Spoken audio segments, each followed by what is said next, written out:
국내 스픽스 시청자 여러분 안녕하십니까, 신용환입니다. 한겨울처럼 폭설이 내렸다가 다시 17도 이상 올라가고 있습니다. 감기 걸리기 딱 좋은 날씨입니다. 제가 감기 근처 비염이 걸렸습니다.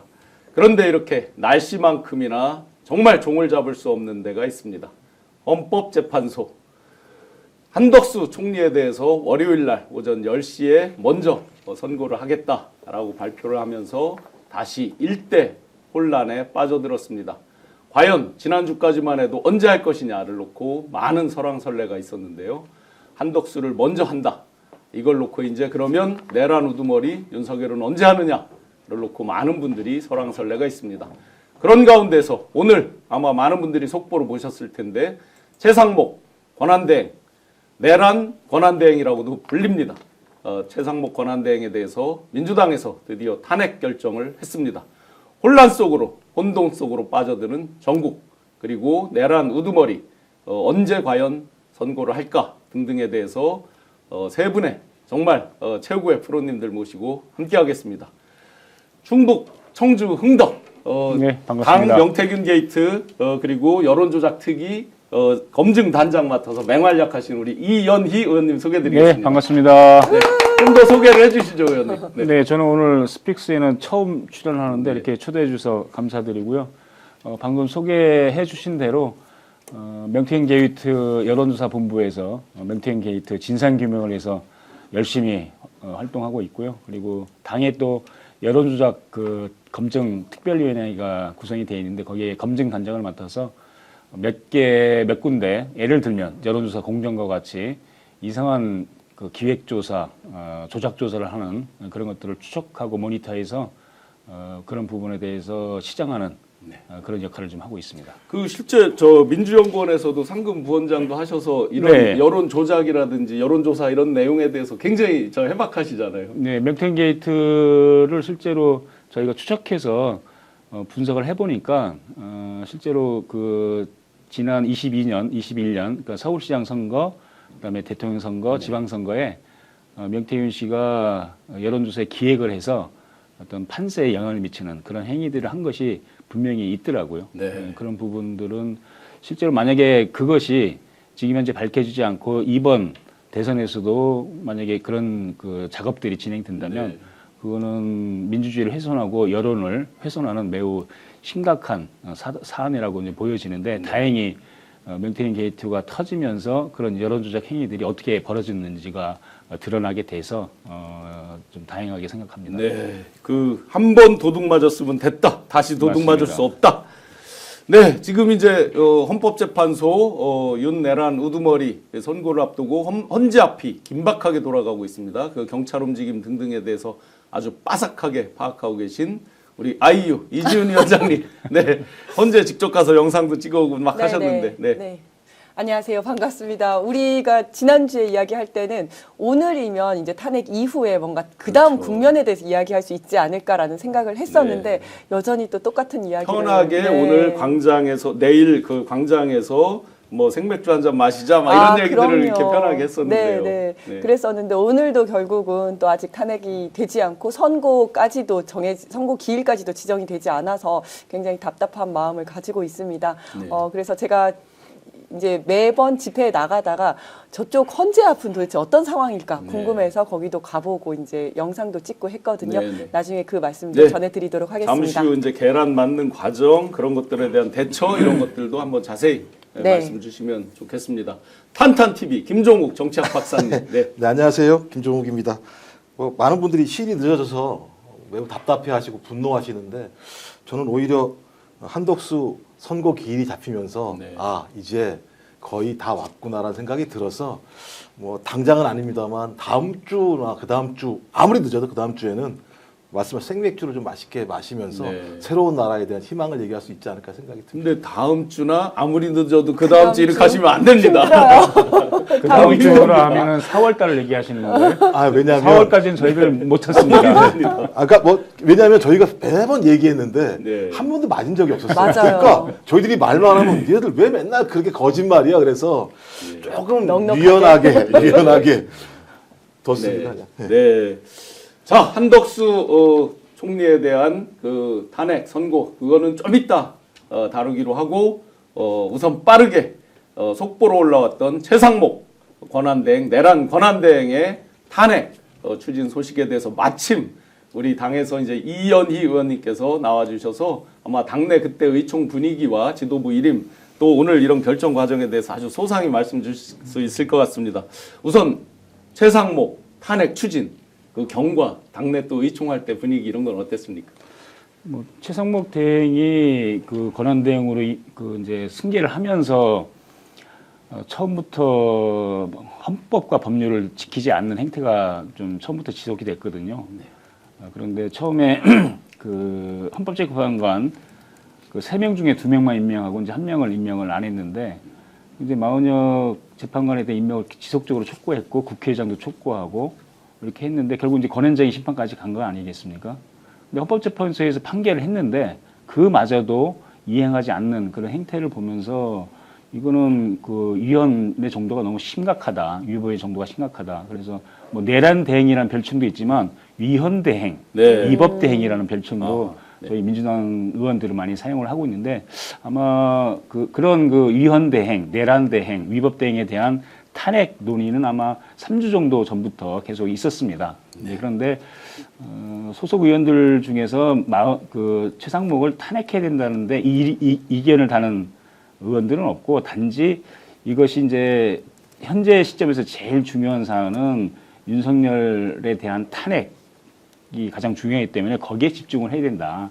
그래서 거기에 집중하는데 이것이 어떤 영향을 미칠지, 여론에는 어떤 영향을 미칠지, 그리고 만약에 이것이 조기 대선으로 갈 경우에는 또 이것은 어떤 영향을 미치게 될지 이런 것들에 대해서 그 영향을 분석하면서 좀 시기를 그 선우를 좀 보자 뭐 이런 부분에 대한 좀 논란들이 한 2, 3주 계속 지속이 됐었죠. 네. 그러다가 이제 엊그제 그 의총에서 최종적으로 지도부의 그 탄핵 문제에 대해서 위임하기로 결론을 내렸고 오늘 저희 박찬대 대표가 탄핵을 이제 발의를 하겠다 이렇게 했는데 발의한다고 바로 통과되는 것은 아니고 이제 본회의가 열려되니까 그렇죠. 본회의가 지금 다음 주 목요일 날 예정돼 있거든요. 그래서 이제 일단 오늘 발의 작업에 들어가게 되면 이제 사명을 받아서 이제 그 다음에 이제 그 본회의에 이제 상정을 해야 되는데 그런 또 과정에서 또 기간이 있기 때문에 그런 기간 동안에 또한 뭐 민주당에서는 계속 여론화 작업이랄지 그 마은혁 재판관 임명에 대한 촉구랄지 이런 행동들은 계속 해 나갈 겁니다. 그럼 의원님 그 다음 주 월요일 날이 이제 한덕수에 대한 그 지금 이제 선고를 예고를 하고 있잖아요. 그러면 그 부분과도 같이 맞물려서 고려를 해서 혹시 이제 만에 하나 기각이 되면 이제 원상복귀가 되잖아요. 네. 그럼 자동으로 사실상 이제 최상목 씨는 뭐 자리에서 이제 일종의 권한대행은 내려놓고 이제 경제부총리로만 가게 될 텐데 그런 시기적인 것까지 같이 고려가 된 걸까요? 뭐 그런 시기 고려까지는 하지는 않았고 그 최상목 그 탄핵에 대한 최종 결정은 의총에서 먼저 논의가 이제 됐는데. 네. 그 한덕수 부분은 어제 이제 발표가 된 거잖아요. 네. 그러니까 먼저 탄핵에 대한 논의가 먼저 결론이 예, 내려졌고 그 다음에 이제 한덕수가 나온 거기 때문에 그걸 뭐 그 예상해서 한 결정은 아니었고 네. 뭐 이제 그 최상목 대행에 대해서 이제 탄핵 결정을 하고 나니까 이제 한덕수 부분이 이제 잡혀서 네. 이제 이것을 어떻게 대응하는가 근데 그런 문제가 남아 있는 거죠. 네. 지금 시작하자마자 5,000분 넘게 아주 뜨겁게 글들 남겨주고 계신데요. 그 최상목이라는 이름도 부르기가 싫은가 봅니다. 최병목이라는 분도 계시고 병목 현상. 진짜, 예. 가기만 하면 뭐가 통과가 안 되니까. 국정의 그렇습니다. 병목 현상이. 네, 초상목이라고 써주신 분들도 있습니다. 초상목이라고 아주 그렇게 프랑켄슈타인 끌어내는 건가요? SS님께서 심지어 이제 그 헌재는 국민이 심판해야지 이제 헌재에 대한 참 정말 애끓는 이런 이제 여러 가지 마음들이 잘못하면 이제 분노로 또 지금 가기 직전입니다. 헌재 폐지까지 이제 아자요님께서 말씀 주시는데요. 그 박사님, 그 최상목 권한대행에서 주로 쟁점적으로 우리가 탄핵을 해야 된다 다루는 주요 이슈가 뭐뭐였는지 한번 간단히 정리 한번 부탁드리겠습니다. 말씀하신 핵심적인 내용들은 저희 지금은 이제 국민 분노 유발자 같은 개념이잖아요. 그러니까 네. 헌법재판소에서 마은혁 재판관에 대해서 임명하지 않는 것 자체가 위헌적이다라고 얘기했음에도 불구하고 거의 지금 3주 동안 꿈쩍도 안 하는 상황이기 때문에 우리 헌법에서 얘기하는 거의 본인이 특수계급처럼 지금 행동을 하고 있는 상황인 맞습니다. 거죠. 그러니까 법 앞에 평등이 무너지게 되는 것이고 또 하나는 헌법이라고 하는 것이 우리의 최종적인 헌법에 대한 해석 권한을 가지고 있는 기관인데 그 기관의 어떤 권능, 그 기관의 존엄성 이런 것을 또 완전히 부정하는 행위이기 때문에 상권 분립 원칙에서도 위반되는 행태들을 반복적으로 하고 있고 거기다가 야, 헌재 결정을 갖다가 대행도 지키지 않는데 이거 나중에 윤석열 파면시키고 난 다음에 그 파면 결정에 대해서 수긍하겠는가라고 하는 이런 부분도 다 있기 때문에 네. 저는 기본적으로 소위 헌법을 수호한다라고 하는 가장 중요한 의미에서 헌재 결정을 따르지 않은 이런 문제, 그건 다른 거 다 필요 없고요. 네네. 이 부분만에 대해서라도 헌법재판소가 명확한 판결을 내림으로써 앞으로 헌법재판소의 결정 사항들은 대한민국 국민 누구 뭐 그것이 대통령이건 아니면 우리 같은 예를 들면 일반적인 범인이건 따르지 않는다면 헌법 질서가 무너질 수밖에 없다라고 하는 매우 명징한 네. 입장들을 밝혀내 달라고 아마 민주당에서는 탄핵을 지금 발의한 것 같고요. 저는 기본적으로 이 부분은 매우 의미 있는 형태인 거다. 그러니까 이것이 탄핵이 인용되고 말고를 떠나서 이런 일들을 벌이는데 국회가 아무것도 하지 않는다면 국회는 존재할 이유가 없는 것이고 소위 행정부의 독주에 대해서 견제도 하지 않는다라는 측면에서는 맞습니다. 저는 매우 엄중하게 민주당이 좀 늦은 감은 있습니다만 충분히 그런 어떤 헌법적 질서를 수호하겠다고 하는 명확한 입장을 보여준 거고 뭐 오죽하면 이재명 당대표가 최상목 그 권한대행에 대해서 직접적으로 장신 직무유기죄를 지금 범하고 있는 겁니다. 네. 헌법 지키세요. 네, 네. 국민이 이렇게 화나 있습니다라고 하는 예. 얘기를 할 정도의 상황까지 왔기 때문에 본인은 안 지키면서 지금 온 국민에게 헌법 저기를 그렇죠. 헌재 결정나면 잘 따르라 이런 말도 황당하게 했잖아요. 그러면 지금 민주당 입장에서 내란 세력과의 전면전 이런 느낌으로 저는 다가오는데 어떻습니까? 맞습니다. 그런 것 같고요. 그리고 최상목 대행의 탄핵과 관련해서는 크게 두 가지 사유 생각할 수 있을 것 같습니다. 첫 번째는 기재부 장관, 경제부총리 할 때 내란에 가담했다라는 쪽지? 거죠. 네, 문건. 네, 네, 최상목 문건. 문건인데 네. 자기는 굳이 쪽지라고 빠득빠득 쪽지고 우기죠. 뭐 못 받고 뭐 이런 얘기를 네, 하지 네. 않습니까? 요게 내란에 가담했던 게 하나가 있고 두 번째는 대통령 권한 대행을 하면서 마은혁 재판관을 이제 임명하지 않았다라는 게 있습니다. 그런데 여기에 대해서 한 가지 법적 쟁점이 있는 게 의결 정족수 논란이 있지 않습니까? 네, 네. 그래서 대통령 대행 같은 경우에는 이제 저쪽에서 주장하는 거는 200명이 찬성을 해야 된다. 국회의원 200명이 찬성을 해야지. 한덕수 그 탄핵할 똑같이. 때 네, 그렇게 얘기했었죠. 요번 이제 그런데 최상목도 마찬가지로. 최상목도 대통령 권한 네네. 대행이기 때문에 200명이 찬성했어야 한다, 찬성해야 된다라는 주장이 있을 거고 또 이제 아니다. 한덕수와 마찬가지로 150명이면 된다, 과반수면 된다라는 쟁점이 있을 겁니다. 그런데 이번에 다음 주 월요일 날 한덕수에 대한 선고가 있지 않습니까? 네. 그러면 거기서 이제 의결 정조수에 대해서 아마 결론이 나올 거거든요. 네. 그 내용을 보고 이제 소추 의결서를 쓰지 않을까 생각을 합니다. 네, 좋습니다. 네. 복덩이님 슈퍼챗 감사드립니다. 의원님 그 민주당에서 이제 최근에 새로운 또 사실을 하나 뭐 저희가 알고 있었긴 했지만 뇌물 그리고 뇌물죄와 강요죄 486억 원 박근혜 정부 당시 안종범 수석 밑에서 네. 경제금융 비서관을 하면서 미르재단 이걸 막 푸시를 했다 이런 것도 이제 새롭게 이렇게 제기도 됐거든요. 새로운 게 공소시효도- 아니고 예, 그렇죠. 원래 있었지만 있었던 이제 건데 네네. 저희가 엊그제 그 법률위원회에서 그 내용으로 고발을 했죠. 예. 근데 저도 이제 그 내용을 들으면서 최상목이라는 대행이 정말로 심각한 사람이구나. 예. 법을 전혀 지키지 않고 위법에 이원해 그리고 또 뇌물 행위까지 이렇게 한 걸 보면은 저 사람이 어떻게 공직에 있는지. 그게 공소시효가 지금 남아 있다는 예, 공소시효 15년입니다. 예, 네 번째이기 때문에. 네, 네. 예, 그래서 아직 시간 충분하기 때문에 예. 그 고발 들어가서 수사하면 예. 저는 기소될 거라고 구속될 거라고 좀 보고 있습니다. 퍼스널 컬러를 막 아, 이렇게 진짜. 몰아가면서 대통령 놀이 같이 저희 눈에는 보이는데 그런 걸 어떻게 보십니까? 너무 좀 가짜죠. 예. 네. 그 본회의 때 와서 이렇게 답변하는 거 보면은 정말 가당치 않은 행동들을 많이 하고 있는 거죠. 그래서 그래서 싸우자고 네, 하는 것 같기도 하고. 공직자는 정말 그 헌법을 준수하고 수호할 그런 의미가 있는 건데 네. 그런 것에 대해서 전혀 그런 것을 하지 않으면서 국민이 왜 또 군림하려고 하라고 그런 점에서 공직자의 기본 그 자세가 안 돼 있다 이렇게 좀 보고 있습니다. 위원장님 요새 난가병이라고 아, 들어보셨어요? 그렇죠.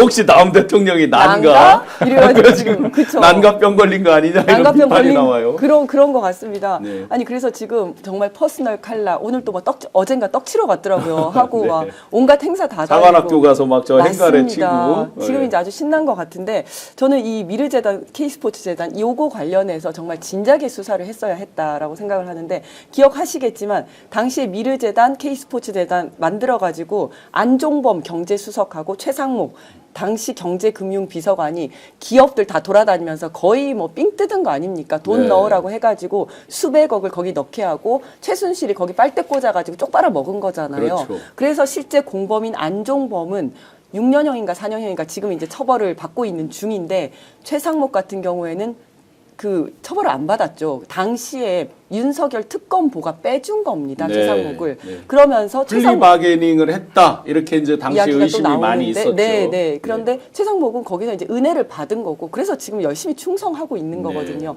그래서 이 부분에 대해서는 당연히 이제 수사가 들어가야 된다. 네. 네, 이미 이제 고발은 다 하신 거죠. 예, 고발돼 있습니다. 예. 가장 중요한 게 이제 마은혁 불임명인데 만약에 이제 그 요거 하나로도 충분하다 노종면 의원님도 말씀을 주셨어요. 한덕수가 만약에 돌아오면 마은혁을 임명할 거다. 또 이런 우려를 또 일각에서 바로 또 하더라고요. 한덕수가 돌아오면 네, 마은혁을 임명해서 시간을 끌고 변론 시간을 절차 끈다. 해야 한다 네. 이렇게 얘기를 할 건데 제가 볼 때는 아마 그런 일들은 벌어지지 않을 거라는 생각이 들어요. 네. 헌재 같은 경우는 마찬가지입니다만 4월 18일이면 두 분의 헌법재판관 자체가 임기가 종료되는 상황이기 때문에 만약에 그때까지 변론을 미룬다라고 얘기하는 건 헌법재판관 8인이 헌정 질서를 무너뜨리는데 지금 공조한다는 얘기밖에 안 되는 상황이거든요. 네. 그러니까 정영식 재판관, 보수적인 재판관이 맨 처음 한 얘기 주심 재판관인데 적어도 대통령 탄핵 심판은 가장 우선적으로 하겠다라고 얘기하는 건 대통령은 행정수반이기 때문에 이 사람의 권한대행 체제라고 얘기하는 건 헌정질서 자체가 불안정하다라고 하는 것이고 헌정질서가 불안정하게 되면 국가 운영 자체에 대한 국민적인 혼란이 가중될 수밖에 없다라는 판단이지 않습니까? 네네. 근데 만약에 두 명이 빠지면 6인 체제밖에 안 되는 상황인데 그 6인 체제를 용인하면서 소위 마은혁 재판관이 임명되면 계속 변론을 진행한다라고 얘기하는 건 저는 공범이 되는 거다. 그 순간 헌법재판관들이 공범이 되는 상황이기 때문에 전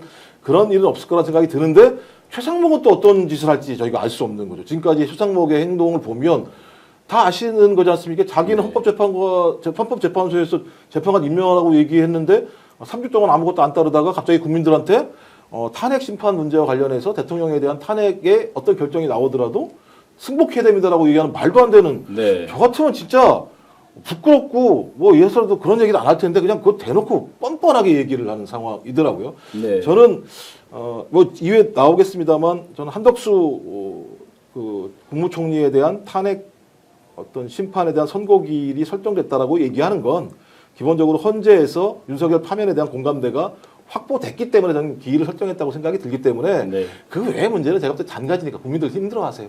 그런 얘기는 제가 볼 때 빼고 그냥 한 가지만 파면만 시키면 되지 저희가 뭐 윤석열. 한덕수 탄핵 파면. 네, 민주당에서 아주 강하게 내란 동조 세력들과의 전면전이라고 생각을 합니다. 이렇게 이제 최상목은 탄핵 파면 된다고 보고 월요일 날 한덕수 헌재 이제 선고가 날 텐데 윤내란 우두머리가 언제 될지 아직 결정이 안 되다 보니까 헌재 앞에 혼란상이 계속되고 있습니다. 심지어 1인 시위를 가장해서 진을 치고 일종의 좋은 자리를 차지하면서 다 전체적인 방해를 하면서 마치 자기 세력이 엄청나게 있는 것처럼 이렇게 보이는 여러 가지 그런 행동들이 나타나고 있습니다. 위원장님, 네. 헌재 앞에 가보셨죠? 네. 지금 경찰 상황과 헌재 앞 혼란상 네. 한번 설명 한번 부탁드리겠습니다. 일단 3월 20일 어제를 기점으로 그 전과 후가 조금 많이 달라졌습니다. 네. 어제 왜냐하면 어제 오전에 기자회견을 하다가 백혜련 의원이 네. 날계란 투척을 당해가지고 이제 네. 좀 혼란이 있지 않았습니까? 그러고 오후에는 그게 이제 몇 시간 지나지도 않아서 오후에는 이재정 의원이 또 폭행을 당했습니다. 그렇죠. 그 사람은 잡았다고. 네, 현행범 그러는데. 체포를 네네. 한 상황이고요. 영상도 있고 한다고 합니다. 네. 그래서 그 이후에 경찰에서 좀 이제 강하게 거기를 관리하게 되었는데요. 네. 일단 그 전 상황 먼저 한번 보시죠. 제가 영상을 찍었는데요. 아, 직접 가서 찍으셨어요? 네, 밤에 가서 찍었는데. 영상 한번 보여주시죠. 그저께 밤에 가서. 네. 바로 헌재 지금 정문 저게 앞에네요. 현재입니다. 네, 네. 네. 한 200명 정도의 탄핵 각하를 외치는 사람들이 모여 있는데 1인 시위자라고 주장하는 사람들입니다. 아, 그러니까 집회 신고 이런 것도 제대로 안 하고 그냥 막 1인 시위라고만 해놓고 맞습니다. 현재 100m 이내에서는 저런 거 안 못하는 되는 못하게 거죠, 돼 있거든요. 원래는. 그러니까 네. 신고가 접수가 안 됩니다. 그러다 보니까 자기들은 그냥 다 1인 시위라고 주장을 하고 있는데 사실상 저게 1인 시위가 아니라 그냥 집회고 판례상으로도 저건 그냥 집회로 보고 네, 있습니다. 네, 네. 구호도 지금 구호를 탄핵 집단적으로 맞춰서 지금 하고 있는 그렇습니다. 거잖아요. 구호도 네. 같이 외치고 그다음에 뭐 피켓이나 이런 것도 다 똑같은 거 하고 있기 때문에 네. 사실상 저건 집회다. 판례에서도 그렇게 판단을 하고 있습니다. 그러면 경찰에서 저분들을 밀어내든지 해야 몇 되는데 미터 예, 예. 맞습니다. 사실은 저건 이제 방치를 했었습니다. 그래서 제가 또 이제 그림을 하나 그려왔는데요. 네. 제가 요즘 열심히 살고 있습니다. 그림 한번 띄워주세요. 네. 두 개 양쪽에 이제 그림이 그려져 있는데 왼쪽 3월 20일 이전에는 노란색이 헌법재판소입니다. 그런데 도로를 가운데 두고 헌법재판소 바로 앞에는 농성천막 이 네 개가 이제 펼쳐져 있고 그 안에 여기 국회의원들까지 있어요. 아하. 그래서 저거를 제대로 밀지를 못하는 겁니다. 그리고 양쪽에 차단벽을 해놓긴 했는데 농성천막에서 여전히 이제 농성을 하면서 탄핵 각하를 외치고 있고, 그다음에 그 건너편 제가 아까 지나가면서 찍은 영상에 나온 데가 건너편인데요. 현재 건너편 인도에는 한 200여 명이 이제 탄핵 각하를 외치면서 거의 시위를 하고 있는 거죠. 네. 밤새도록 거의 24시간 저렇게 하고 있었습니다. 지금 저 그림에 보시면 비퍼든 애프터든 간에 농성천막은 지금 계속 있는 거잖아요. 계속 있습니다. 그럼 저건 헌재 바로 정문 앞에잖아요. 바로 앞에 있습니다. 그러면 저건 만약에 헌재 결정 뭐 일이 예고가 된다면 완전히 치워져야 되겠는데요. 치울 예정입니다. 예. 저는 지금이라도 당장 치워야 한다고 생각을 하는데 지금까지도 경찰에서는 조금 방치를 하고 있다가 어제 이제 계란 투척 사례가 있고 하면서 네. 강하게 이제 민주당에서 항의를 하니까 어제 오후부터 이제 오른쪽처럼 바뀌었습니다. 어떻게 하냐면 건너편에 있는 차벽, 경찰 버스로 차벽을 쭉 세웠는데 가운데를 좀 비워놨었거든요. 네. 거기를 차벽으로 막고 그리고 그 건너편에도 이제 차단벽을 설치를 했습니다. 왔다 갔다 할 수 있는 차단벽이긴 한데 거기 경찰들이 서서 피켓을 들거나 구호를 외치는 사람이 들어오려고 하면 다 이제 막아서 건너편에 있는 사람들이 다 양쪽으로 다 밀려났습니다. 양쪽으로 밀려나서 양쪽에서 한 10여 명씩 모여서 여전히 이제 탄핵 각하 뭐 이렇게 기각해라 이렇게 소리를 지르고 있긴 합니다만은 네. 바로 바로 앞과 건너편은 지금 이제 사람들이 없는 상황이고요. 그리고 탄핵이 선고된다라고 하면 그 다음 그림 한번 보여주십시오. 그 다음 페이지. 네. 네. 저렇게 이제 저 이제 진공 상태라고 하는데요. 네, 네. 100m까지 헌법재판소 담장에서 100m까지 진공 상태를 만들 예정입니다. 그러면 진공 상태는 어떤 식으로 버스로 둘러치고 그렇게까지는 안 하고 예. 왜냐면 이제 건물들도 있고 이러니까 예, 예. 그런데 그렇게까지는 안 하더라도 저 안에는 이제 일반인이라든지 일반 차량은 다 못 들어오게 못 하고 들어가게. 저 안에는 이제 경찰만 있을 예정이고요. 네, 네. 저 바깥에 차단 라인이라고 하는 약간 바깥쪽에서 경찰관들이 불신 검문을 해서 네, 네. 뭐 들고 들어간다든지 이러면 다 막아서 돌려보낼 차량도 네. 다 우회시킬 그런 예정입니다. 그러다 보니까 이제 뭐 다 그 안에는 상점들도 많거든요. 네, 다 네. 문 닫게 하고 오늘 하루는 그냥 문 닫아 달라. 안 그러면 사람들 와서 뭐 문 깨고 막 이럴 네, 수가 있으니까 네, 그렇죠. 문 닫아 달라고 주유소 하고 뭐 이런 것도 맞습니다. 있고 한데, 다 네. 안국역도 그날은 다 무정차로 그냥 다 지나가고 네. 네. 그렇게 할 예정입니다. 사실 그래서 저렇게 되면 바깥에서 극우 세력들이 막 이제 집회를 하는 그 사람들이 어디로 가겠습니까? 풍선 효과처럼 이 헌법재판관들의 집으로 간다든지 아니면 이제 방송국으로 간다든지 이럴 그렇죠. 거거든요. 그래서 방송국, 헌법재판소, 재판관들의 집 이런 데는 경비 강화해서 이제 기동대들로 다 이제 이렇게 둘러싸서 네. 그런 일이 벌어지지 않도록 할 예정입니다. 예, 만반을 기해야 되는데 지금 우리 국민들의 불신이 아주 큽니다. 박현수가 문제야. 저 마음 하나님이 이제 써주셨고 알파고님께서 경찰 수뇌부도 쿠데타에 참여한 세력 아니냐 이제 그 문제 제기를 해주고 네. 계십니다. 그만큼 지금 불신을 받고 있는 겁니다. 근데 네. 그 불신은 본인들이 자초한 측면도 자초한 굉장히 거죠. 네. 큰 상태죠. 네. 지금 8,000명 넘게 뜨겁게 열띤 토론해 주시는데 아마 이제 누가 이상한 글을 자꾸 남기면 이제 집단적으로 같이 해서 계속해서 계몽을 시켜주고 계십니다. 네, 뜨겁게 계몽을 시켜주시고요.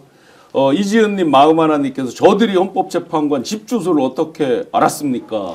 그러니까요. 아. 그래서 특히 문영배 재판관 같은 경우에는 집 주소가 오픈이 돼서 네. 근데 그 집에 안 산다고 그러시지 않으셨어요? 그 정확히 제가 잘 모르겠습니다. 아, 네. 이 주소가 잘못됐다는 얘기가 있었어요. 그래요? 예, 예. 네네. 거기 사시진 않는다. 예, 예. 그렇구나. 하여튼 그래서 인터넷에 그게 완전 이렇게 오픈이 됐었습니다. 그래서 그 앞에 가자. 그 앞에서 계속해서 막 집회를 하고 하더라고요. 네. 그래서 그런 일들도 있고 해서 그다음에 또 뭐 MBC의 내부 요도가 이제 뭐 다 공개가 됐다 뭐 이런 얘기들도 있고 이래서 MBC 방송국까지도. 네, JTBC, 예. 뭐 한겨레, 경향 이런 데는 다 이제 아마 그날 헌재 탄핵 심판 선고 기일이 지정이 되면 그날부터 아마 경계 강화가 들어갈 예정입니다. 우리가 서부지법의 그 폭도들의 아주 적나라한 모습을 봤잖아요. 그렇죠. 그러니까 정말 이번에는 제대로 경비를 강화해서 그런 일이 없도록 해야 될 것 같습니다.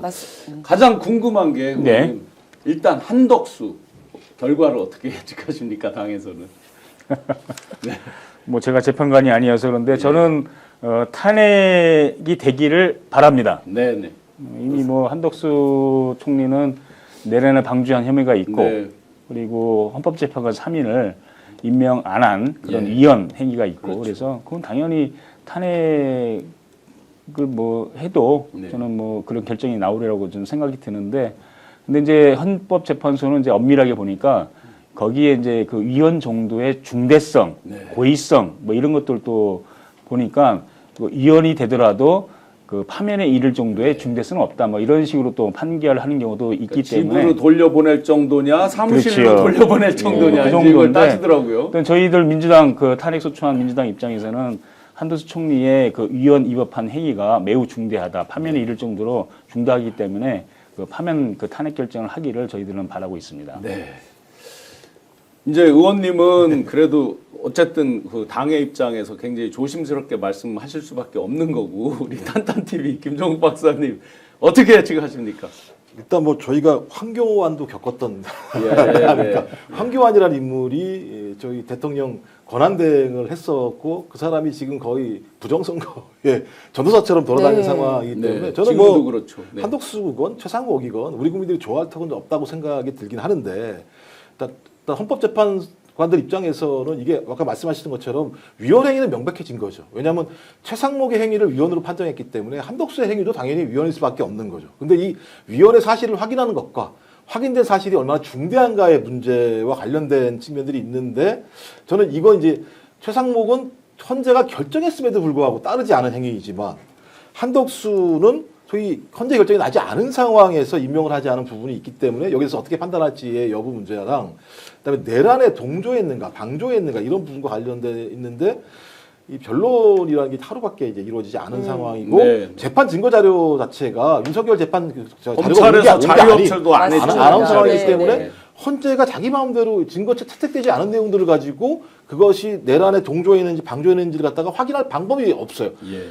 아마 진보적인 재판관님 입장에서는 그 자료를 보면서 막 하고 싶으시겠습니다. 그래서 그런 상황이라면 제가 볼 때는 위법적인 상황들은 확인되나 소위 이 탄핵을 할 만큼의 중대한가와 관련해서는 기각될 가능성이 높지 않을까라는 판단을 하는데 이 문제는 네. 이제 기각을 시키려고 하는 부분 아니 이왕 그러니까 굳이 한덕수를 윤석열보다 앞에 데리고 선거 기일을 해서 기각시키려고 하는 하등의 이유가 뭐가 있겠는가? 그렇다면 윤석열에 대한 파면을 전제로 해서 파면이 됐을 때 소위 권한대행 체제를 어디로 가져갈 것인가라고 하는 부분에 대한 정부적 고려를 한 게 아닌가라고 하는 하나의 추론들이 분명히 있는 것 같습니다. 좀 네, 그렇다고 네. 하더라도 헌재가 헌재 결정의 중대성들을 고려해서 탄핵을 하더라도 저는 별 문제는 없다는 생각이 들어요. 왜냐하면 최상목이라는 권한대행이 존재하는 것이고 맞습니다. 탄핵 소추는 아직까지 발의만 됐지 네. 탄핵이 발의가 안 된 상황이기 네, 때문에 발의하겠다. 예, 저는 네. 이거랑 상관이 없다는 생각이 들어서 하지만 많은 분들 민주당 의원님들 같은 경우도 기각될 가능성이 높다라고 얘기하는 분도 그렇습니까? 예, 일부 계신 것 근데 같고 제가 봤을 때는 네, 네. 그 한 가지 중요한 쟁점 중에 하나가 이제 헌법재판관 임명과 관련돼서 최상목과 한덕수가 똑같은 사안이잖아요. 근데 헌법재판소가 곤혹스러운 입장은 최상목이 마흔역 재판관을 임명 안 한 걸 위헌이라고 분명히 결정했고, 네, 그런데 그렇죠.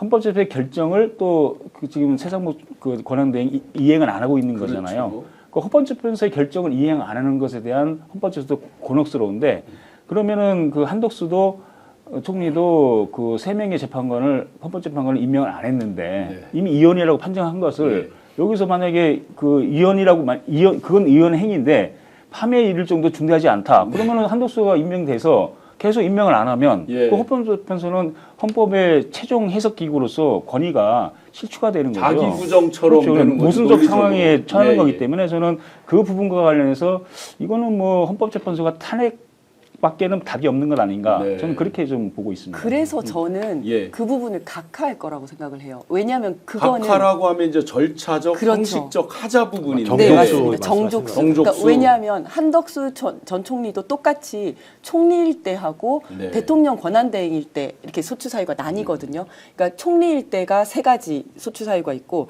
2개는 대통령 권한대행일 때인데 네. 요 헌법재판관 임명을 거부한 거는 권한대행일 때 있지 않습니까? 네네. 그런데 정말 의원님 말씀하신 것처럼 이거 위헌이라고 본인이 얘기해놓고도 중요하지 않다 내지는 기각을 할 수는 없는 거거든요. 그래서 요거는 대통령 권한대행일 때이기 때문에 정족수가 200명이 필요했다. 그런데 150명까지밖에 안 했기 때문에 200명까지 안 됐기 그게 이제 때문에 그쪽에서 지금 윤측이라든지 주장을 하는 그분들이 건데. 계속 주장하는 게 그 맞습니다. 부분이죠. 국힘에서 네. 주장하는 게. 근데 사실은 이런 적이 한 번도 없었기 때문에 선례가 없어요. 네, 그래서 여기에 대해서는 어떻게 근데 판단할지 이제 조금 잘 모르는 권한대행의 그 정국수 부분이거든요. 문제는 이제 국회의 해석은 이제 국회에서 예, 해석은 그 권한대행과 선출된 대통령의 그 직위는 다르다고 보는 거거든요. 그렇죠. 네. 그러니까 국민 직접 선출해서 국민 대표성이 있는 것과 대통령 직무를 하는 것과 근데 권한대행은 직무만 하는 것이잖아요. 그렇죠. 대표성 예, 없는 것이기 그렇죠. 때문에 그래서 정족수를 국회에서는 그 권한대행에 대해서는 150명으로 해석을 해서 네. 그 탄핵 소추를 네. 진행을 네, 한 네. 거거든요. 예, 예. 근데 저는 국회의 그런 해석이 여러 헌법학자들의 주요 의견을 따른 거거든요. 네. 근데 그런 것을 봤을 때 저는 한덕수 총리에 대한 그 결정도 그 정족수 문제도 저는 그런 국회의 해석에 그 따르지 않을까 싶은데 어쨌든 뭐 최종적인 그 헌법 해석 기구니까 그게 이제 나중에 판례로 되겠죠. 네. 네. 그래서 그 부분을 지켜볼 필요가 있을 것 같습니다. 지금 네. 저도 이제 그렇게 주장은 계속 해왔고 지금도 예. 이제 그렇게 생각합니다만은 헌법재판소에서는 그렇게 판단을 하지 않을까 각하로 네. 복잡하다라고 판단을 하지 않을까. 근데 이제 지금 시청자 여러분들과 함께 지금 위원장님 말씀드리면 급 불안한 게 하나 있거든요. 네. 각하라고 한다면 네, 네. 그들이 이제 지금 소위 법꾸라지들의 법 기술을 우리가 많이 봤잖아요. 네, 네. 구속 취소 인용 뭐 시간까지 계산한다라고 우리가 초 단위까지 한다고 네. 농담할 정도로 네, 네. 법 기술을 부려서 구속 취소를 인용해주고 뒤에 검찰에서 석방까지 했단 말이에요. 네. 그 뒤에 김성훈 거 이런 것들을 이제 계속 법원에도 안 보내고 자기들 네, 선에서 네. 하는 것도 봤고 네.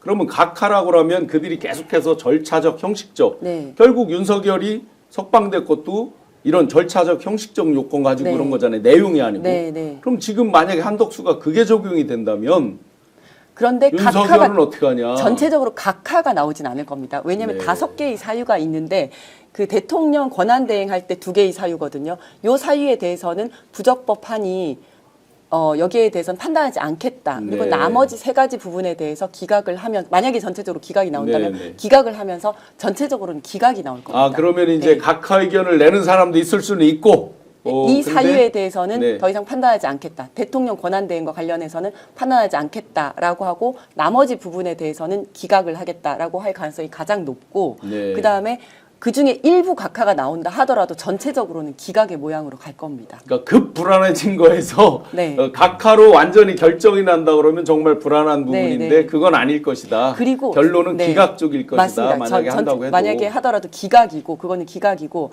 설령 이거 저는 각하로는 절대 안 갈 거라고 생각하는데 네. 설령 각하가 되더라도 그 사이에 있었던 행위들이 다 이제 뭐 무의로 돌아간다든지 무효가 되지는 않습니다. 네. 그게 만약에 돌아간다면 그 한덕수가 했던 뭐 거부권이라든지 인사라든지 이런 거 다 최상목이 했던 거부권이라든지 인사라든지 이런 게 다 그러면 다 돌아가야 되는 거거든요. 그 법률에 보니까 행정행위의 기속력 때문에 그 징계 중에 그 후임자가 한 행정행위는 소급해서 무효나 취소가 되지 않는다 이렇게 맞습니다. 돼 있더라고요. 네네네. 그래서 설령 각하가 되더라도 그게 뭐 다시 그래서 최상목 대행이 임명했던 2명의 재판관이 뭐 다시 임명이 취소된다든지 이런 일은 절대 없다. 그런데 이제 보수 유튜버들 지금 제가 일부러 크로스 체크를 해보는데 꽹가리를 두드리는 게 각하돼서 돌아오면 그 부분도 정통성, 정당성을 상실했다라고 하면서 막 이제 생떼를 쓰려고 지금 하고 주장을 있어요. 할 가능성은 있어요. 네, 제가 진짜 볼 땐- 어떤 거라도. 아마 정족수 문제는 판단하지 않을 가능성이 높아요. 네. 제가 봐도 왜냐하면 어떻게 되냐면 대통령 권한대행 부총리, 대통령 권한대행 국무총리라고 딱 명확히 밝혀놨어요. 그러니까 네, 네. 대통령은 한 명밖에 없는 거예요. 대통령이 한 명밖에 없는데 탄핵이라는 사유가 발생해서 직무가 정지되는 상황에서 그 직무를 대행하는 자들을 갖다가 그 순서대로 순번을 놓은 거기 때문에 당연히 우리나라에서는 대통령이 지금 현직에 있는 사람이면 현직을 유지하고 있는 직무를 수행하지 못하지만 그 사람에 한해서만 200명이라고 하는 원칙을 대는 게 맞는 네, 건데 네. 만약에 이번에 각하를 시킨다면 이 논란을 그대로 남겨두는 상황이 네. 현재가 되는 거여서 오히려 네, 네. 권한쟁의 심판 같은 경우는 이건 추후에 판단하겠다 이 문제 나중에 판단이 되는 거니까요. 제가 볼 때 그래서 아까 말씀하신 것처럼 두 가지 중에 하나겠죠. 기각 아니면 탄핵이라고 판단이 드는 건데 이제 제 그 고민이 뭐냐면 최상목도 지금 민주당에서 탄핵을 발의하는 상황이라면 대통령 윤석열을 탄핵시켰을 때 이 헌정체제 안정성들을 어떻게 예를 들면 유지할 것이냐의 부분도 헌법재판관들이 매우 많이 고려해야 될 부분 이건 그렇죠. 사실이거든요. 왜냐하면 네네. 헌법을 수호할 의무가 가장 크다라고 하는 것이 헌법재판관들한테 가장 중요한 책무이기 때문에 그 고려사항과 관련해서 갑자기 끼어들어온 거 아닌가라고 한덕수 이런 판단이 들어서 제가 이렇게 말씀해서 드리는 겁니다. 최상목 탄핵은 이제 발의 이제 네네. 개시를 한 것이고 네. 이제 그 실제 본회의 통과까지는 아직 다음 주 목요일 되는 시간이 남아 있기 때문에 네. 월요일에 이제 한덕수 총리에 대한 그 심판이 이루어지는 거기 때문에 그건 뭐 별개로 해서 예. 재판관들이 판단할 수밖에 없을 테고 근데 제가 봤을 때는 뭐 언론이나 뭐 이런 데서 기각 내지 각하에 대한 의견들이 쭉 나오는데 네. 제 견해로는 그런 그 위원회 중대성을 봤을 때 네. 탄핵으로 재판관들이 헌법재판에서 그 내지 않을까 그렇게 네. 좀 기대하고 있습니다. 국힘 의원들은 이게 표현을 할 때 보니까 의원님 민주당에서는 이제 이 사람도 권한대행이고 이 사람도 권한대행이다 이렇게 이제 부르는데 국힘 쪽은 보니까 대대행이라는 표현을 많이 쓰더라고요. 그게 왜 그럴까 하고 봤더니 이렇게 해서 소급적으로 무효다라는 걸 이제 주장하려고 밑밥을 까는 것 같더라고요. 그것도 그렇고 네. 그다음에 민주당에서 계속 탄핵을 하니까 대행, 대대행, 대대대행 일부러. 어디까지 갈 거냐. 네, 아. 일부러 그렇게 그러니까 대대행이라는 건 법률적으로 없는 게 없습니다. 아니잖아요. 네, 그냥 대통령의 대행만 있을 뿐입니다. 대행인 맞습니다. 거잖아요. 그런 상황을 고려해서 순번으로 정해놓는 거예요. 맞습니다. 예. 그러니까 맞습니다. 그냥 우리나라는 대통령의 권한 대행만 존재하는 거예요. 근데 그렇죠. 이상한 논리를 가지고 와서 맞습니다. 다 소급 기소해가지고 자기 마음대로 앞으로 돌려서 전체적으로 하나만 문제가 돼도 전체 뒤가 다 문제가 되는 것처럼 얘기하는 건데 그건 말이 안 되는 얘기입니다. 저는 네. 아이고 그리고 네. 굉장히 이제 또 관심 있는 부분이 요 한덕수의 소추 이유가 5가지인데 그 중에서 국무총리를 하면서 했던 것 중에 한 가지가 요게 있어요. 한한 공동 정권을 운영한다. 요거 있지 뜬금없이 않습니까? 둘이 나타나서 저는- 한밤중에 뭐 기자회견했죠. 네. 오히려 이게 진짜 탄핵 사유로서는 굉장히 클 것이다. 저는 이렇게 생각하거든요. 왜냐하면 계엄 이후에 윤석열 대통령의 하야 요구, 사퇴 요구가 높아지니까 갑자기 아니 대통령이 눈을 시퍼렇게 뜨고 있는데 갑자기 둘이 나타나가지고 우리가 공동 정권을 운영하겠다 이런 얘기를 한 거잖아요. 어떤 법적 권한으로 그걸 전혀 해요? 법적 권한도 헌법이나 없고 법률에 그런 게 그럼요. 없죠. 예, 예. 네. 그런데 이 권력을 대통령이 야 내가 안 할 테니까 니네가 해. 그래요. 그럼 이제 저희가 할게요라고 하면서 공동을 운영하겠다고 한 건데 이거는 법에도 근거가 없고 그다음에 법상에는 국무총리는 대통령이 사고가 나거나 거리 시에만 그렇죠. 직무대행을 하도록 되어 있는데 그러지 않고 자기가 그냥 하겠다고 한 거잖아요. 네. 이거야말로 쿠데타거든요. 어떻게 보면. 그러네요. 한덕수 네. 총리도 잠깐 그때 대통령 꿈을 꿨던 거예요. 그렇죠. 네. 예, 예. 실제로 그 유력한 뭐 보수 진영의 후보가 되는 거 아니에요? 예. 이런 설도 많이 나왔습니다. 네. 그래서 대통령 우리가 직접 뽑아야 되는 건데 우리가 뽑지도 않은 사람이 자기들이 대통령 행세를 하겠다고 한 것이니 네. 저는 여기에 대해서 이게 정말 헌법 위반일 수 있다. 이 부분에 대해서 어떻게 판단할지도 굉장히 좀 주목이 되는 부분이다. 네. 이렇게 생각을 합니다. 박사님 또 한 가지 재밌게 우리가 볼 포인트가 요즘에 재밌는 게 별로 없어요. 재미가 없는데 요건 재밌을 것 같아요. 그 한덕수에 대한 결정 주문과 그 내용을 보면 이게 명백하게 이제 거기서 뭐 내란에 대한 판단 이런 문구가 있을 거 아니에요. 그러면 윤석열 내란 우두머리에 대한 힌트를 강력하게 얻을 수밖에 없는 거 아닌가요? 이제 이건 좀 한정적일 거라고 말씀드리는 게 네네. 헌재는 제가 뭐 헌재 그거 잘 아는 건 아닙니다만 채택된 증거에 한해서만 해석을 하는 게 있기 때문에 말씀하신 것처럼 소위 그 검찰에서 수사한 내용 자료들이 오지 않은 상황이기 때문에 그 내용만 가지고 판단합니다만 중요한 부분들 같은 경우는 한덕수 총리가 자기 입으로 한 얘기가 있지 않습니까? 국무회의 문제와 관련해서 절차적 하자가 흠결이 명확히 있다라고 얘기했기 때문에 그러니까 지금 윤석열 탄핵 사유 5가지 중에 하나가 소위 절차적인 하자, 흠결이 있다라고 하는 내용들인데 만약 이 부분과 관련해서 헌재가 한덕수에 대한 탄핵 심판 결정문 내용에서 여기다 해석이 정확히 들어간다면 일단 위헌은 명백해지는 하나의 위헌은 명백해지는 거기 때문에 네. 그 중대성 문제의 판단 같은 경우 별도로 하겠습니다만 일단 그런 내용들을 집어넣었다는 것 자체 하나만으로도 윤석열은 기본적으로 비상계엄과 관련해서 요건 자체가 성립이 안 된다라고 하는 부분들을 헌재의 만장일치의 공감대를 가지고 그 글을 올린 거기 때문에 이건 하나의 단서로서 우리가 파악할 수 있는 내용들이겠죠, 그 부분은. 네. 저도 이제 헌재가 이제 이 판결문들을 쭉 보면서 헌재가 계속해서 약간 힌트를 주고 있다고 생각을 하거든요. 그러니까 앞에 그 네 사람 기각할 때도 힌트가 좀 있죠. 네, 그 기각할 때도 그러나 탄핵 소추권 남용은 아니다라는 그렇죠. 얘기를 분명하게 했었고요. 네, 네. 그 전에 감사원이 선관위를 감사를 한 것과 관련해서 네.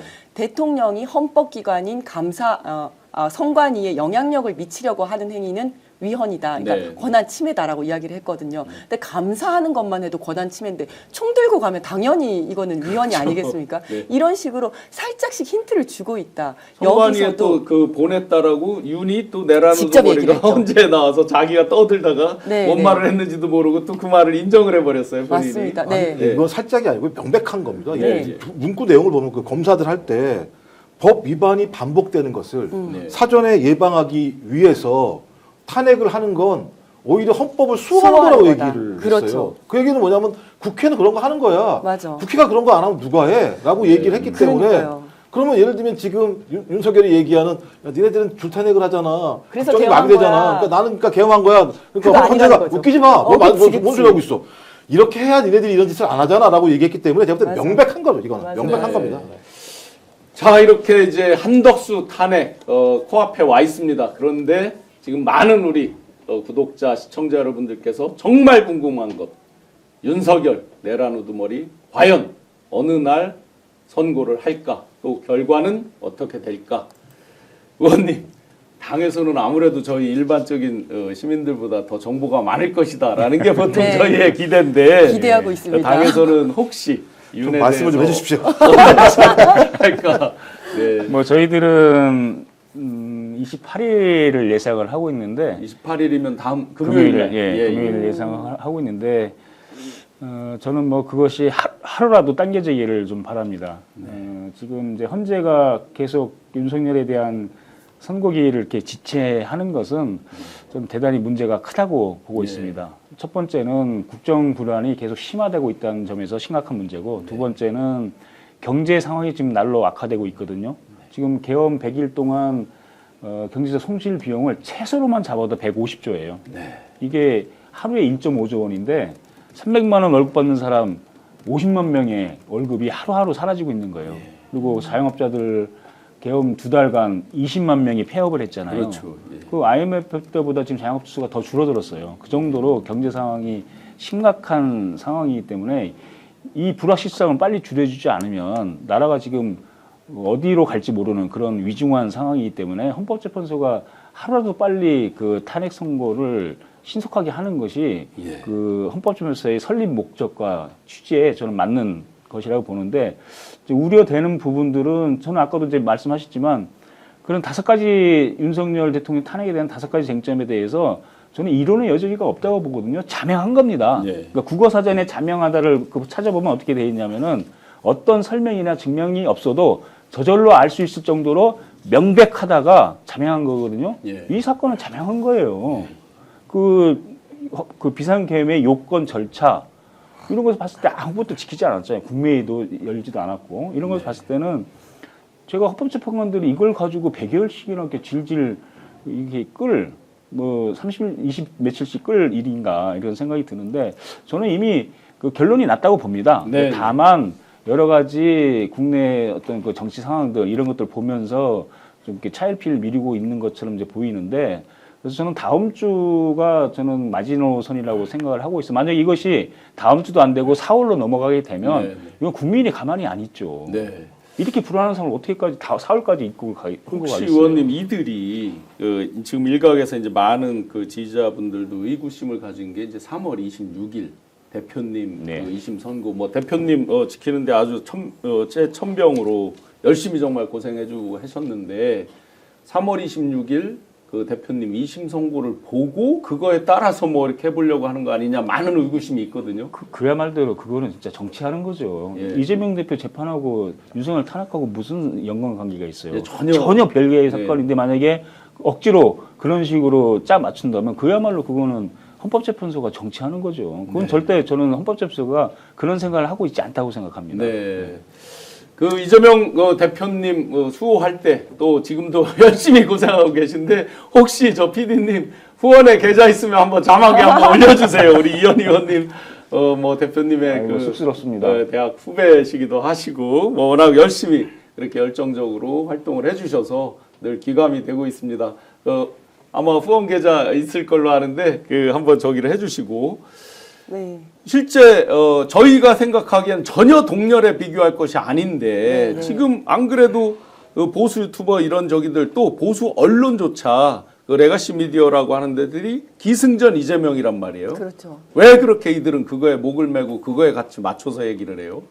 그거밖에 할 말이 없을 것 같아요. 길거리에 보면 빨간 현수막에 3월 26일이라고 다 써붙여 있어요. 프랭카드로. 그러니까요. 그러니까 스스로 뭔가를 할 수 없는 사람들은 상대를 깎아내리는 수밖에 없는 것 같거든요. 권성동 그 대표가 이렇게 연설할 때 보면 이재명 하면서 이재명이 막 한 30몇 번 등장하고 민주당이 막 20몇 번 등장하고 하잖아요. 민주당과 이재명이 없으면 도저히 할 수 없는 사람들인 겁니다. 저는 그래서 그렇다고 생각을 하고 저도 아까 이제 한덕수 총리가 탄핵이 되어야 된다고 생각을 하면서도 기각을 예상하는 이유는 이게 이제 불확실할 때는 이제 속어법을 이용을 하잖아요. 이거는 절대 안 될 것이다. 이런 식으로 하나씩 속어를 해보다 보면 이제 그런 결과에 다다랐는데 제가 또 뭐 하나 준비한 게 있거든요. 네네.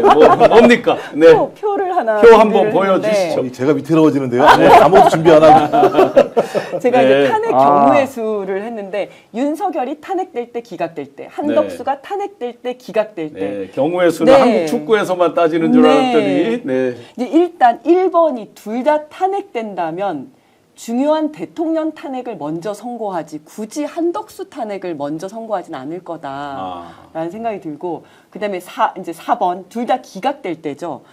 만약에 둘 다 기각이 된다면 윤석열이 먼저 기각을 할 거다. 그러니까 바로 대통령 돌아오면 되는 건데 네. 한덕수를 먼저 돌려보내면 한덕수 대행 체제 갔다가 며칠 있다가 또 대통령이 오는 거잖아요. 네네. 그렇게는 안 할 것이다. 그렇다면 둘 다 기각은 저희가 뭐 종이 관이니 뭐 영연백이니 뭐 이러고 있는데 있을 지금 수도 큰일 없죠. 납니다. 예, 예. 그러니까 이제 있을 수도 네. 없을 뿐만 아니라 굳이 저렇게 대행 체제를 거치게 하지 않을 것이다. 그리고 윤석열 기각, 한덕수 탄핵이 될 수가 있는데 이거는 죄질을 비교할 때 도저히 있을 수가 없는 거죠. 네. 윤석열을 기각 돌려보내면서 한덕수를 탄핵한다. 둘 사이의 죄질이 엄청난 그 비교가 되지 않습니까? 그래서 논리적으로 모순이 된다. 그래서 정답은 단 한 가지밖에 없다. 윤석열 탄핵, 한덕수 기각. 네. 경우의 수로 우리가 지금 준비해 주신 경우의 수로 아주 명쾌하게 지금 봤습니다. 근데 정답은 한덕수 기각하고 윤석열 예. 탄핵한다. 예, 모든 경우의 수를 네. 비교해 봤을 때 네. 근데 답답한 거 있지 않습니까? 내란 우두머리는 밖에 나와서 술 마시고 있는데. 아. 내란의 동조 공범들은 지금 다 들어가 있는 상황이니까. 정말 말이 안 되는 그러니까 이 상황이죠. 친해국제타가 가지고 있는 가장 큰 맹점 중에 하나가 자기가 다 갖다 꽂아놓는 인간들이 많으니까 어떤 형태로든지 뭘 만들어가지고 사각지대를 통해서 틈으로 나오는 거거든요. 그러니까 지금도 많은 사람들이 우려하는 게 헌법재판소를 믿었단 말이에요. 지금 네. 하는 걸 보면 그나마 헌법재판소가 국민들의 마음을 이것을 제대로 따박따박 왔다고 생각이 드는데 갑자기 어느 순간부터 왜 이러지? 왜 빨리 안 하지? 헌재도 왜 공격당하는 거 아니야?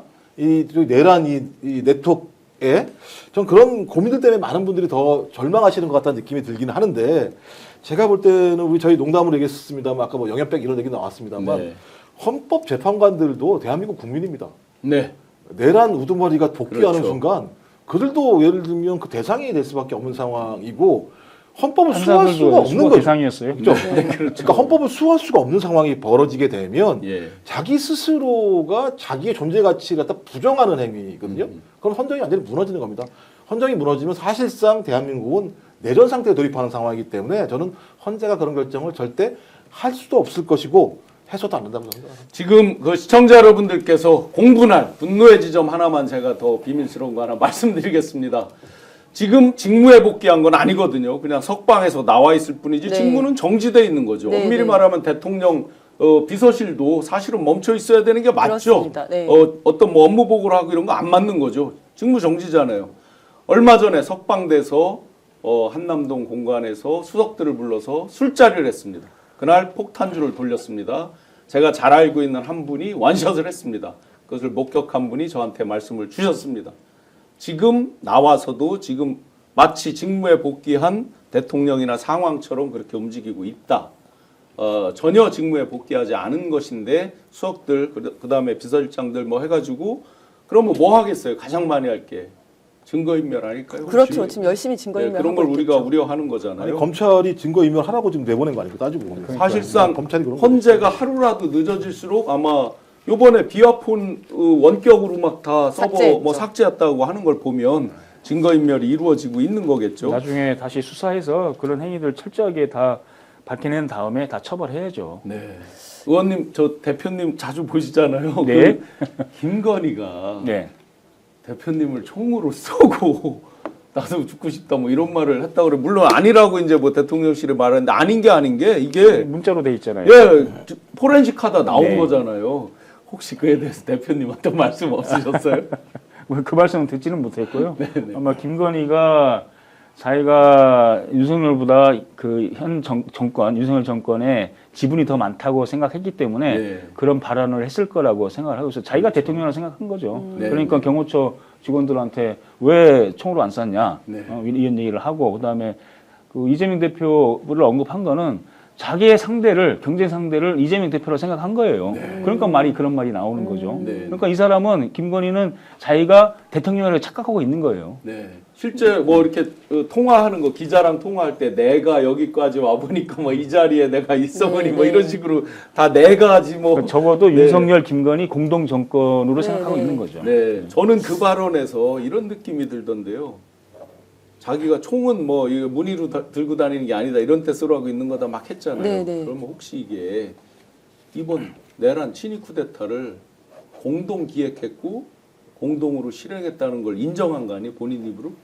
저는 그럴 가능성도 매우 높다고 생각을 네. 하고 거기에 더해서 이제 윤석열이 자기에 대해서 체포 영장을 집행하려고 하니까 야 총 쏴서라도 막아 안 되면 칼이라도 써 막 이랬잖아요. 네네. 저는 거기에서 특수공무집행방해의 교사범, 그러니까 김건희도 같이 공범일 수 있다. 네. 특수공무집행방해 교사범, 그렇죠. 예, 공범일 가능성이 매우 높다고 생각을 네. 합니다. 이게 단순히 어떤 직원이 그냥 지금 갑자기 생각나서 주장이 아니고 위에 보고하고 한 거에 맞습니다. 다 네, 메시지에 네. 남아 있다는 네, 거잖아요. 네. 그러니까 그때 1차 체포 영장이 발부가 되고 16일 만에 결국 체포를 했거든요. 그 사이에 그 안에 숨어 있으면서 김건희가 아무 말도 안 했겠냐. 그러지 않았을 거거든요. 그때 초미의 관심사는 대통령 어떻게 이 체포가 어떻게 저지할 것인지 대통령을 어떻게 숨길 것인지 이거를 어떻게 막을 것인지 이야기만 계속 했을 텐데 김건희도 거기서 분명히 야 이거 막아야 되는 거 아니냐. 이거 막아라 이런 얘기들을 했을 거고 네. 그렇다면 이거는 특수공무집행 방해의 공범인 거죠. 네. 그러면 김건희가 그렇게 지시하는 뭐 일각의 유튜브에 보면 김건희의 남자라고도 표현돼 있고 막 뭐 여러 재밌는 김성. 표현들이 있는데 김성훈. 경호실 차장 김성훈 오늘 이제 구속영장 영장 실질 심사가 받고 진행되고 있죠, 있거든요. 지금, 예. 어떻게 예상하십니까? 좀- 이따가 이제 뭐 저녁 때나 이렇게 나오겠죠 결과가. 근데 제가 볼 때는 지금 경찰이 죄송합니다. 바보가 네네네. 아닌 이상 네. 3번이나 네. 구속영장을 청구해달라고 요청했을 때는 구속 사유가 명백하니까 3번이나 했었겠죠. 그다음에 영장 심의 같은 경우 열었을 때 민간인들이 들어와서 내용들을 쭉 봐도 이걸 어떻게 구속을 안 하고 수사할 수가 있지? 그러니까 구속을 해야 된다는 얘기는 증거인멸을 할 수 있는 가능성이 높고 그것이 너무했다라고 하는 부분들에 대한 내용이면 그 사람을 더 구속수사를 하지 않고 내버려 두면 증거인멸이 계속 많이 벌어지는 거고 거기다 또 하필이면 윤석열이 나와 있는 상황이잖아요. 네. 그렇다면 가장 증거를 했던 사람들이 둘이서 증거인멸을 더 명백하게 할 수 있는 소재가 명확한 거겠죠. 전 그런 의미에서 당연히 법원이 구속영장을 발부해야 된다고 생각을 하는데 이 우리가 직위원 판사 문제 때문에 지금 막 골머리를 썩고 있는 거죠. 말도 안 되는. 그러니까 범죄의 중대성이 아무것도 해소가 되지 않았는데 그냥 절차상의 흠결 때문에 구속 취소를 인용해주는 판사도 존재하기 때문에 그런 판사가 걸리면 안 되는 거 아니야? 라고 얘기하겠지만 제가 볼 때 지금까지 서부지법에서 아마 지금 하고 있는 것 같은데 매우 상식적인 판단을 했다고 저는 판단이 들어요. 그쪽. 그래서 저는 구속영장이 오늘 저녁 늦게 네네. 아무리 늦어도 이건 제가 볼 때 뭐 많이 따질 게 없기 때문에 한두 시 이전에는 증거를 인멸하고 있는 현행범이기 때문에 예. 그거는 뭐 100% 저는 그 영장을 이 청구 발부되리라고 발부된다. 봅니다. 예. 불쏘시개님께서 김성훈도 기사 있으면 아마 좀 전에 자료 화면에 차에서 뒤에서 내리는 걸 보고 우리 시청자분께서 불쏘시개님께서 김성훈도 기사 있으면 아마 경호처장을 좀 대리하니까 기사가 있긴 맞습니다. 있을 네, 것 네. 같으네요. 네. 혜린님께서 김성훈 낯짝도 보기 싫다. 맞습니다. 네, 말씀. 네. 그러니까 영장은 저도 100% 발부된다고 생각을 하는데 왜냐하면 처음에 체포 영장이 발부가 됐었습니다. 네. 근데 체포를 했는데 보통 이제 경찰에서 이렇게 중대한 사안은 체포 영장 발부될 때 구속 영장까지 쭉 갑니다, 그냥. 네. 그런데 그래서 체포를 한 다음에 구속 영장을 신청을 하는데 갑자기 이때부터 검찰이 구속 영장을 기각시키기 네, 시작한 네. 거거든요. 이러면서 4번을 연달아서 기각을 시켰습니다. 네. 그러다가 영장심의위에서 야 이거 너무한 거 아니냐 영장 청구하라라고 해서 청구를 한 거기 때문에 네. 그때의 사유가 전혀 사라지지 않았을 뿐만 아니라 거기에 대해서 이제 증거 인멸했다는 것들이 계속해서 나오고 있기 때문에 네. 오히려 구속 사유가 더 많아졌다. 예를 들어서 비화폰 서버를 삭제하라고 지시를 네, 했는데 네, 그렇죠. 밑에 직원이 이거 삭제하면 증거 인멸됩니다라고 해서 거부를 하고 그거를 갖다가 서류로까지 남겨놨어요. 그러니까 이런 내용들이 그 이후에 계속 밝혀졌거든요. 그랬기 때문에 이거는 구속의 사유가 더 올라갔다. 네. 네, 근데 가능성. 의원님 그게 이제 자라보고 놀란 가슴 소뚜껑 보고 놀란다고 하도 이들이 법기술 부리는 걸 많이 봤잖아요. 그러면 이제 도주 우려 증거인멸 두 가지일 네, 거 아니에요. 예. 그런데 김성훈이 난데없이 이 비아폰 뭐 서버 기록을 검찰에만 제출했다. 경찰에 안 내고 뉴스에 이제 그렇게 나와 있어서 그러면 나 증거인멸 하려고 한 게 아니다. 나 이렇게 제출했다. 이렇게 이제 알리바이를 하나 만들고요. 그다음에 도주 우려는 내가 지금 대통령을 지키고 있는데 어디를 도주하겠냐. 그동안 검찰의 행태가 혹시 봐줄 결심으로 기각될 결심으로 이 지금 영장 실질심사 할 때 그 써내는 걸 대충 써내서 혹시 구속영장이 발부 안 될 이런 우려는 없을까요? 그리고 뭐 경찰에서 영장을 청구한 거니까 네. 그런 증거인멸 행위들 이런 것에 대해서 상세하게 첨부를 했으리라 봅니다. 실제로 그 증거인멸 행위들이 명백하고 네. 그렇기 때문에 저는 뭐 영장 판사가 뭐 그런 부분을 감안해서 저는 뭐 당연하게 그 영장 발부를 할 것이라고 보고 있습니다. 네. 그리고 실제로 검찰에 그러니까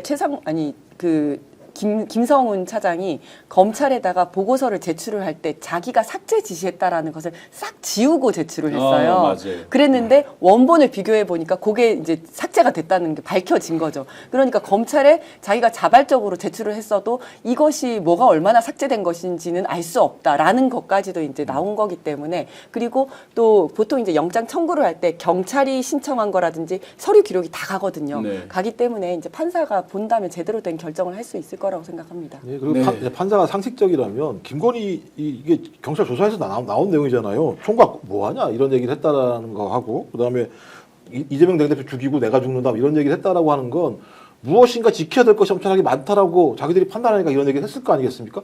근데 이런 사람을 갖다 구속 수사를 하지 않는다? 제가 볼 때 그럼 법원이 야 니네들 계속 증거 인멸해 방조하는 상황이 되기 때문에 그렇죠. 저는 상식적인 판사라고 한다면 당연히 구속영장을 발부하는 게 맞고 또 경찰도 제가 볼 때 그 정도 확신이 있으니까 그렇게 3번 청구하고 심의까지 열고 하지 않았겠습니까? 네, 이 친위 쿠데타에 관련된 내란 동조 세력은 정말 넓고 깊게 포진돼 있고 그들이 그 기득권을 지키려고 또 실체적 진실을 가리고 또 감추려고 지연시키려고 하는 그 본능적인 몸부림도 정말 큰 것 같습니다. 그에 대응해서 우리 민주 시민들께서 정말 결집된 목소리로 헌재에 강력하게 조속한 결정, 파면 결정을 내려달라고 정말 힘을 모아야 되겠습니다. 내일 토요일 광화문 안국동 광장에 정말 전국에서 우리 민주 시민들이 단합된 목소리로 헌재까지 다 북한산을 한 바퀴 돌아서 정말 헌재가 쩡쩡 울릴 정도로 그 단합된 목소리를 내주기를 바랍니다. 의원님 오늘 마무리 말씀, 당부 말씀 부탁드리겠습니다. 민주주의를 지키는 것은 결국 국민의 주권자의 역할입니다. 지금 사법의 정치화 그리고 법기술자들의 여러 가지 그런 행위들로 인해서 국정이 혼란스럽고 민주주의가 위태롭게 돼 있는데 결국은 그것을 이겨내고 지키는 힘은 결국 국민에게로부터 나온다고 생각합니다. 네. 그래서 민주당이 죄송합니다. 앞에 저 후원의 계좌, 예, 저 농협 계좌 잘 이렇게 찍어 놓으셨다가 캡처해 두셨다가 우리 뜨겁게 이원희 의원님 돈줄 한번 확실하게 후원 부탁드리겠습니다. 네. 예, 민주당이 그 윤석열 탄핵에 앞장설 테니까 국민께서 함께 동행해 주시면 이 나라 민주주의를 지키는데 큰 힘이 되리라고 생각하고 있습니다. 그래서 내일이죠. 토요일 날 또 강화문에 집회가 있는데 저번 주에 120만 명 정도 모이셨는데 이번에는 한 200만 명 정도 모여서 헌법재판소 재판관들에게 국민의 뜻이 무엇인지를 좀 확실하게 보여주는 그런 좀 자리가 필요하다고 생각됩니다. 그래서 하여튼 국민과 함께 민주주의 지키기 위해서 민주당 열심히 노력하겠습니다. 네, 믿습니다. 그 200만 명 진짜 지금의 우리 민심으로 보면 200만 명도 더 나올 것 같아요. 맞습니다. 마무리 말씀 부탁드리겠습니다. 네, 그래서 다음 주에는 진정한 봄이 좀 왔으면 좋겠다. 네. 그 다음 주까지라고 말씀하시지 마세요. 너무 힘들어요. 맞아요. 네, 다음 주에는 저희가 진짜 기쁘게 만나면 좋겠다 이런 생각을 합니다. 네, 박사님. 예, 제가 페이스북에다가 제목으로 더 길어진 시간 서로의 힘이 되어 줍시다 이렇게 글을 올렸거든요. 네. 그러니까 지금은 많이 분노하고 힘드신데 서로 기댈 수 있는 어깨가 되어 주시는 게 중요하다는 생각이 들고 진리는 끝내 국민들에게 선택받을 거라는 생각을 하고요.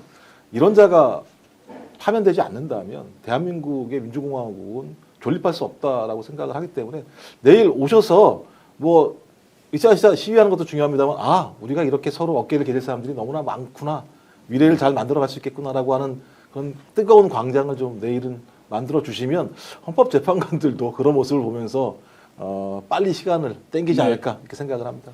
훈이님께서 이쯤 되면 막가자는 거지요. 그렇죠. 빨리 조속한 결정으로 국민들 마음의 봄을 만들어 주시길 헌재 간곡히 호소드리면서 마무리. 한입 꽃게장 여기 보이시죠? 꽃게장. 아까 저게 몇 그램 정도 되냐고 물었더니 1kg랍니다. 1kg가 1,900원이니까 아마 식당 같은 데서 사 먹는 걸로 치면 한 5만 원 이상 되지 않을까 맞아요. 싶긴 한데요. 그렇죠. 예, 국내산 꽃게장 인터넷 최저가 한 통에 1,900원. 꽃게는 물론 부재료까지 전부 국내산으로만 가득 채운 경영푸드 한입 꽃게장이랍니다. 간장게장, 양념게장 두 가지 다 있으니까 입맛대로 골라 드시기 바랍니다. 한 통당 1,900원. 배송비는 별도로 아마 3,000원 있다고 하는데 많이 주문하면 배송비는 없겠죠. 더보기 경영푸드 링크에서 주문 가능하다고 합니다. QR 코드도 있으니까 같이 봐주시면 좋겠습니다. 자, 조속한 파면, 탄핵을 바라는 마음으로 이 오후를, 나른한 오후를 힘찬 구호와 함께 마무리하겠습니다.